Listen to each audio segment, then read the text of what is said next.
Student, next topic we are going to see that is type of elements. यासाठी आपण एक experiment करणार आहोत. ती एक्सपेरिमेंट म्हणजे आपण फॉलोइंग ऑब्जेक्ट घेणार आहोत.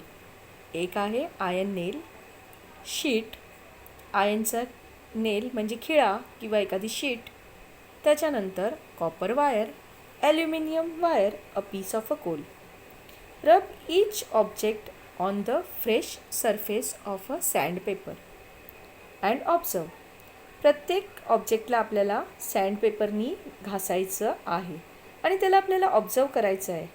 त्यानंतर आपल्याला काय करायचं आहे, hammer each object with the force. आणि नंतर प्रत्येक ऑब्जेक्टला आपल्याला एखाद्या हतोडीने ठोकून बघायचं आहे, हॅमर करायचं आहे. आपल्याला काय ऑब्झर्वेशन मिळतं ते आपण पुढच्या पार्टमध्ये बघूया. The objects in the above activity are made up of element iron, copper, aluminum आणि carbon respectively. You notice that the element has different physical properties like luster म्हणजे चमक, paleness, malleability, bristleness म्हणजे आपण त्याला ठोकून फ्लॅट करू शकतो, त्याला म्हटलं जातं malleability.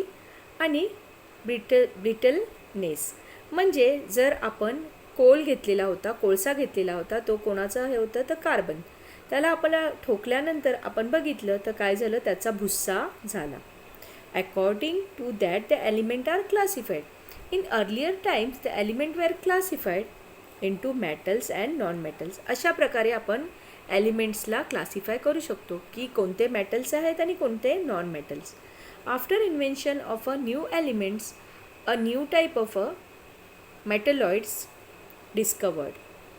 मेटल्स आणि नॉन मेटल्स तर आपल्याला आधीपासूनच माहिती होते.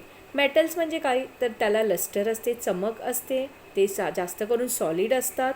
त्यानंतर त्यांना आपण ठोकून फ्लॅट करू शकतो किंवा त्यांच्या वायर्स पण बनवू शकतो. जसं की आपण एक एक्झाम्पल घेऊया, गोल्डला चमक असते, सोन्याला चमक असते. त्याच्यानंतर त्याला आपण ठोकून त्याचा पातळ असा पत्राही करू शकतो. सोन्याची आपण एखादी चेन पण बनवू शकतो. अशा टाईपनी मेटलला आपण कन्वर्ट करू शकतो, पण नॉन मेटल्सला आपल्याला हे करता येत नाही. त्यानंतर मेटल्स आणि नॉन मेटल्स आपल्याला माहीत असतानाच नंतर काय डिस्कवर केले गेले तर मेटलॉइड्स. मेटलॉइड्स म्हणजे असे एलिमेंट्स ज्यांच्यामध्ये दोन्हीही प्रॉपर्टीज आहेत, मेटलच्या पण प्रॉपर्टीज आहेत आणि नॉन मेटलच्या पण प्रॉपर्टीज आहेत. So let us study now the next topic that is type of compound. यासाठी again we are going to see one experiment. Apparatus आपण घेतलं आहे, इव्हॉपरेटिंग डिश, टार्डपोर्ड स्टँड, ह्याला म्हटलं जातं टार्डपोर्ड स्टँड, बर्नर ॲक्सेट्रा. ही आहे इव्हॉपरेटिंग डिश. केमिकल आपण जे घेतले आहे ते आहे कॅम्पर म्हणजे कापूर, washing soda, blue vitriol, sugar, glucose, urea. हे आपण सगळे केमिकल्स एक एक करून घेणार आहोत. Keep the evaporating dish on the tripod stand. ही इव्हॉपरेटिंग डिश आपण टार्डपोर्ड स्टँडवरती ठेवलेली आहे. Take some camphor in a evaporating dish आणि त्यात आपण कापूर घातलेला आहे.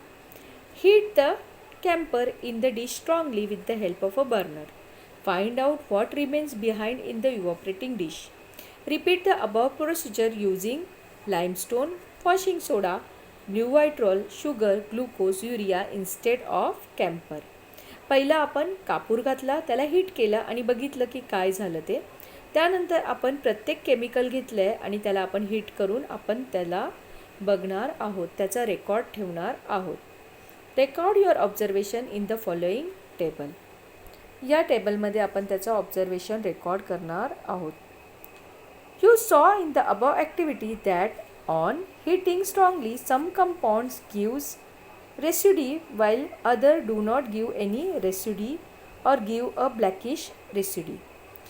काही कंपाऊंड हे काळ्या कलरचा अशी रेसिड्यू म्हणजेच काळ्या कलरचा असं एखादं केमिकल पाठी सोडून जातात, पण काही कंपाऊंड्स असं ब्लॅक कलरचे जी पावडर आहे ती सोडून जात नाही. The black residue is mainly made up of a carbon. ही जी ब्लॅक पावडर आहे ती म्हणजे काय, तर carbon. Moreover, when such compound are strongly heated in air, combine with oxygen to form some gases, substance.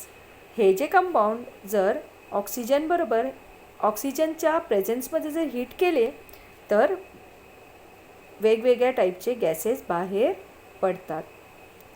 In case this combustion is not complete, the black coloured carbon remains behind as a residue. पण हे combustion जर complete झालं नाही तर black कलरचा अशी powder राहते. These compounds are called organic compound. ह्या कंपाऊंड्स जे कंबर्स झाले नाहीत आणि त्यापासून आपल्याला ब्लॅक पावडर राहते त्याला म्हटलं जातं organic compound or carbon compound. Organic compound किंवा त्यांना कार्बन कंपाऊंड असं म्हटलं जातं.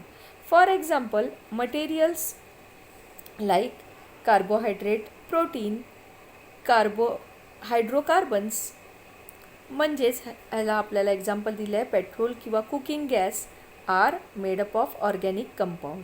हे ऑर्गॅनिक कंपाऊंड्सचे बनलेले असतात. काय काय आहे त्याच्यामध्ये, तर कार्बोहायड्रेट, प्रोटीन्स, हायड्रोकार्बन्स आणि एक्झाम्पल आहे पेट्रोल आणि cooking gas. The camphor, sugar, glucose, urea use in the above activity are organic compound. हे सगळे ऑर्गॅनिक कंपाऊंड होते. तुम्ही बघितलं असेल कापूरसुद्धा आपण घरामध्ये जाळला तर ब्लॅक कलरचा असा पावडर पाठी राहते. On the other hand, the compound that decompose on heating to leave a residue on strong heating to leave a residue behind are inorganic compound. Other hand, जे कंपाऊंड आपण हीट केल्यानंतर residue ठेवून जातात त्यांना म्हटलं जातं inorganic compound. Common salt, soda, rust, blue vitriol, limestone are inorganic compound. कोणते कोणते इनऑर्गॅनिक कंपाऊंड आहेत, तर कॉमन सॉल्ट, सोडा, त्याच्यानंतर ब्ल्यू व्हाईट्रॉल, लाईमस्टोन, हे सगळे काय आहेत, इनऑर्गॅनिक कंपाऊंड आहेत. म्हणजेच बघा, तुम्ही जर बघितलं असेल तर मिठाला जर तुम्ही जाळलं तर त्याच्यापासून आपल्याला असं एखादी व्हाईट कलरची पावडर निर्माण होते, कडक असं रेसिडी निर्माण होते. ह्या कंपाऊंड्सला म्हटलं जातं inorganic compound. In addition there is one more type of compound, namely complex compound. आपण मगाशी ऑर्गॅनिक आणि इनऑर्गॅनिक कंपाऊंड बघितलेच, पण आणखीन एक टाईप ऑफ कंपाऊंड आहे तो म्हणजे complex compound. The molecules of compound have a complex structure formed by many atoms, and in center of this structure metals atoms are also included. हा जो complex compound असतो तो कसा असतो, तर त्याचं स्ट्रक्चर कसं असतं, ते कॉम्प्लेक्स असतं, भरपूर ॲटम्सनी बनलेलं, आणि centre of this structure metal atoms are also included. आणि ह्या स्ट्रक्चरच्या मध्ये मेटल्सचे ॲटम पण इन्क्लूड असतात. Chlorophyll that contains magnesium, haemoglobin that contains iron. बघा, क्लोरोफिलमध्ये मॅग्नेशियम पण असतं, होमोग्लोबिन जे आपल्या रक्तात असतं त्याच्यामध्ये आयनसुद्धा असतं. म्हणून जेव्हा होमोग्लोबिन आपल्या रक्तात कमी होतं तेव्हा आपल्याला आयनचं टॉनिक दिलं जातं. सायनोकोबॅलामिन म्हणजेच vitamin B12 that contains cobalt are some example of complex compound. Various atoms in the molecule of compound are joined by the chemical bond. So we have understood what is organic compound, inorganic compound and complex compound.